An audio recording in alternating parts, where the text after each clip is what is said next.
guys and gals? Brian Tong here, and we are all here for one thing, the iPhone 11 Pro review.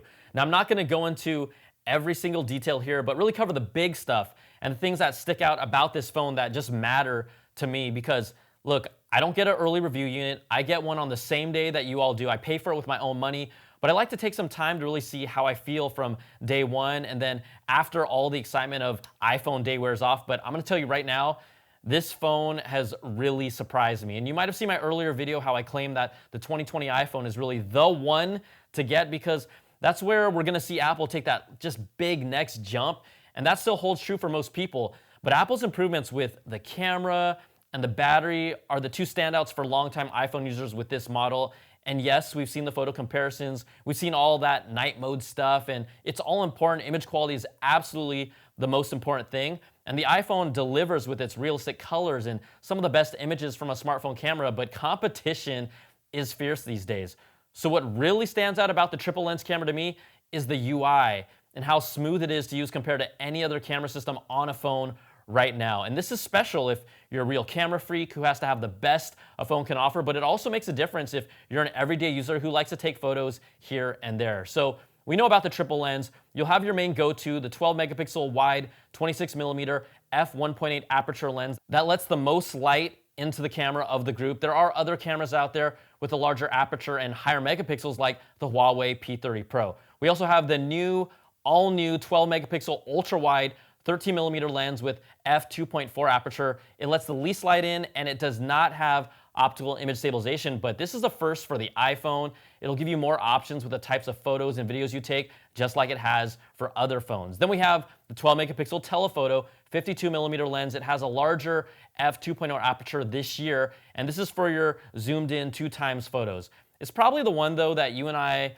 end up using the least of the bunch, and that's why I feel like most people will really just be fine with the wide and ultra wide lens on an iPhone 11. So now we have these three lenses finally on an iPhone, and yes, it completely sucks to get this stuff over a year later compared to the competition, but Apple's user experience and the camera UI is so slick here. It really feels like you're using a single lens on a phone, but it's three. I mean, this is special. The camera app smoothly transitions between each lens as you bounce between each one. You can also scroll left or right, and the phone transitions again between each lens depending on how far you want to zoom in or zoom out. It's just nice. Now let's look at the Galaxy Note 10 Plus here and what I used to consider really the best triple lens camera set up on a phone based on its image quality and its great looking wide angle lens compared to the competition. Its 16 megapixel wide angle lens is arguably better than the iPhone 11 Pros depending on who you ask, but check out these screen caps. When I'm using the interface for both camera lens systems, the Galaxy Note 10 Plus is on the left, and then I have the iPhone 11 Pro on the right. When I'm switching between the lenses, you can see there's a stutter or moments between each lenses on the Note 10, but on the iPhone, you can just see it really seamlessly go from one to another, and it just smoothly transitions. So then when I scroll through the different lenses, instead of selecting them individually, look at this. The Note, it just chokes up on itself. So we have the ease of use, how smooth it really is. It matters, and it makes a difference in how it feels to use a triple lens camera. And I just remember instantly thinking, oh dang, like this is awesome. This is just so smooth. I didn't expect that to happen, but Apple, you got me there. Like this is definitely a good Apple, and the 11 Pro feels like it's just one lens.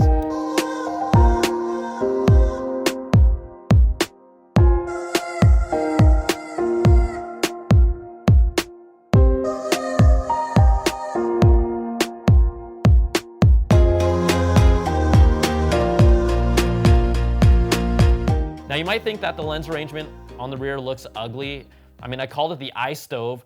I still think it's not that attractive, but there's a reason behind this. When you switch between the lenses, that it feels like it's at the same lens because of how they're arranged. They're really bunched close together. The perspective doesn't really change like it does with phones that have the camera lenses all in a row spread out. So that cluster triphobia inducing iPhone 11 Pro camera, it actually works to our benefit. Now the most talked about iPhone 11 Pro and Pro Max feature for the mainstream consumer will probably be night mode, and it's great. Google is gonna have to show us what they do with their next gen, but I do feel Apple's night mode performed better in really, really dark situations. The images just weren't as gritty compared to Google's Pixel. I've loved Google's night sight from the start, but the iPhone team, they got some time to see what they were working up against, and they absolutely improved it. Now, portrait mode, it's improved to work on more things that aren't faces, like my hand. You put it out there, you see the detail around it. So I've just found it's a lot more effective with food, just everything in general. It's really good. And then probably the biggest issue that I have with the camera app is, why did they take away the option to take a square photo? It used to be on that bottom on the menu. It was just one more option. What are you doing? And no, when we talk about photos and cameras, I will not do a slow fee. Okay, fine. Just for the review.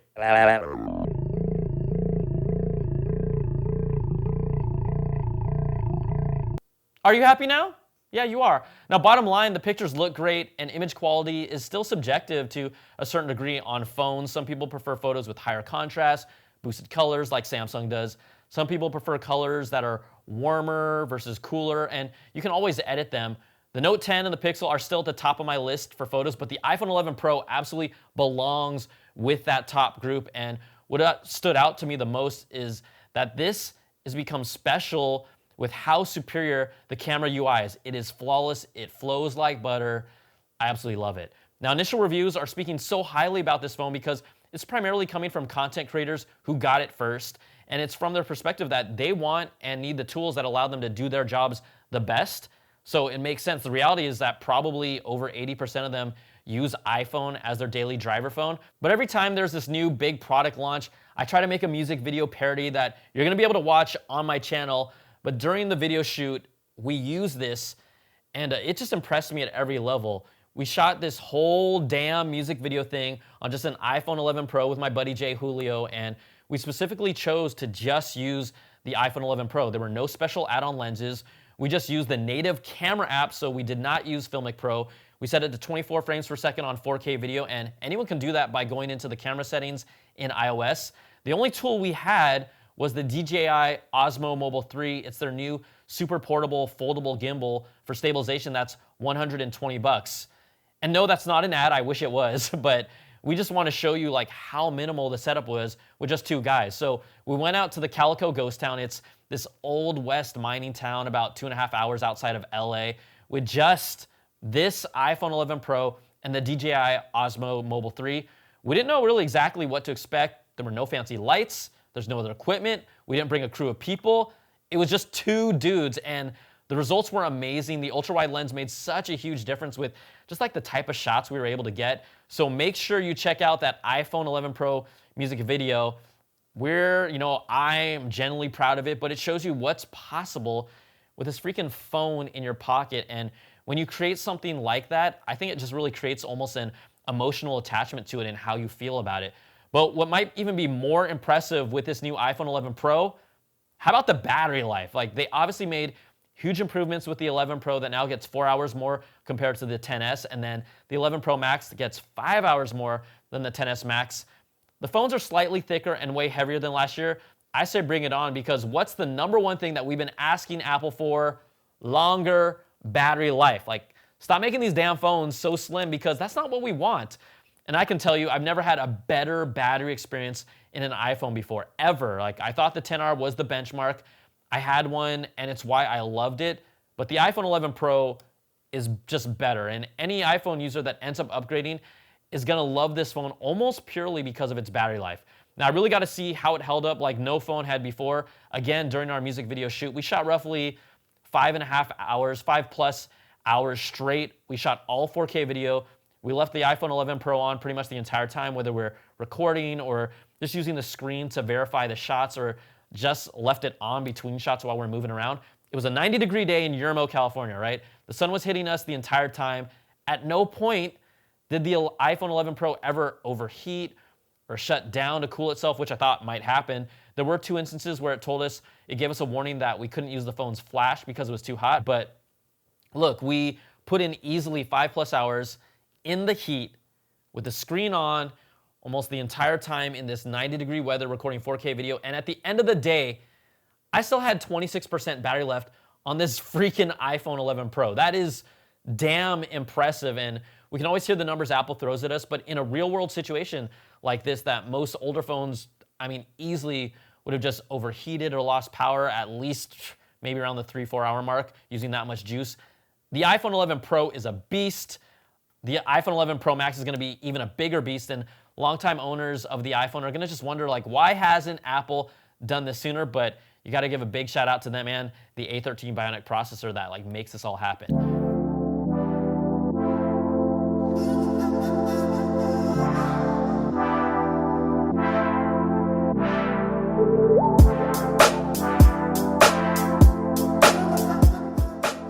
Now, one small nugget that does stand out to me is the speakers on this iPhone. They're absolutely better.